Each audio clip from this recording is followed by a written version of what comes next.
Hello viewers, আজ ছিল আমার মিনি ভ্লগের ডে 4 চ্যালেঞ্জ। সকালে উঠেই দেখি এইভাবে বৃষ্টি হচ্ছে। যাই হোক, ওয়েদারটা খুব সুন্দর ছিল। তারপর উপরে উঠে দেখি মা আমাদের সবার জন্য ব্রেকফাস্ট বানাচ্ছিল। তাই তাড়াতাড়ি করে ফ্রেশ হয়ে নিলাম আর ব্রেকফাস্ট করতে বসে পড়লাম। এখানে ছিল মুড়ি আর মায়ের হাতে স্পেশাল গরম ধোয়া ওঠা ঘুগনি। তারপরে খেয়ে নিয়েছিলাম এই মিষ্টিগুলো। তারপর দুপুরবেলায় লাঞ্চে ছিল ভাত, আলু পটল মাখা আর কাতলা কালিয়া। লাঞ্চ শেষ করার পর আমি খেয়ে নিয়েছিলাম একটা পেয়ারা। এই পেয়ারাটা ছিল আমাদের গাছের, খুবই মিষ্টি ছিল।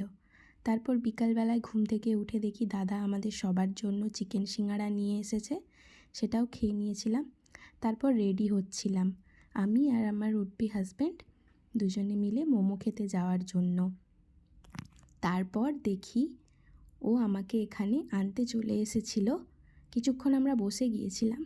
তারপর আমরা বাইকে করে দুজনে চলে গিয়েছিলাম মোমো দোকানে। ওখানে গিয়ে আমরা অর্ডার করি 2 প্লেট ফ্রায়েড মোমো। মোমো খেয়ে দেন বাড়ি ফিরি।